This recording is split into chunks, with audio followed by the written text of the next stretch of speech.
Gopi sir இனிமே இங்கதான் இருப்பாரா? ஆனாலும் நீ இருக்க பாரு, ஓம் புருஷனுக்கே வேலை போயிருச்சு, செலவுக்கே கஷ்டப்படுற. உன் வீட்டு கதையே சிரிப்பா சிரிக்குது, ஆனா அடுத்த வீட்டு கதையை எம்பிட்டு ஆர்வமா கேட்கிற பாரு. இல்ல செல்வி, பாக்யாக்காவும் சாரும் மறுபடியும் சேர்ந்து வாழ போறதா தெருவுல எல்லாரும் பேசிக்கிறாங்க. அதான் கேட்டேன். சேர்ந்து வாழ்ந்தா நல்லது தானக்கா? ஆம்பளைங்கன்னா அப்படி இப்படி இருக்கதான் செய்வாங்க, ஒன்னு ரெண்டு தப்பு பண்ணதான் செய்வாங்க.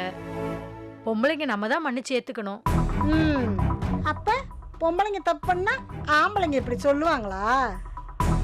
இல்ல இல்ல, அப்ப காலங்காலமா பொம்பளைங்க நம்ம மட்டும் ஏன் மன்னிச்சு விட்டுக்கிட்டு இருக்கணும்? இல்ல செல்வி, நான் என்ன சொல்ல வரேன்னா, அக்கா வேலை வேணும்னு கேட்க வந்தீங்க, கேட்டாச்சுல, கிளம்புங்க. சரி நான் வரேன் பாக்யாக்கா. நீ என்னக்கா எதுவும் பேசாம அமைதியா இருக்க? அவளை நல்ல 4 கூடு கொடுத்து விட்டுருக்க வேண்டியதானே? இவங்க கிட்ட பேசி என்ன ஆக போகுது? பேச வேண்டிய ஆளு நாளைக்கு ஊர்ல இருந்து வருவாருல்ல, அப்போ பேசிக்கிறேன்.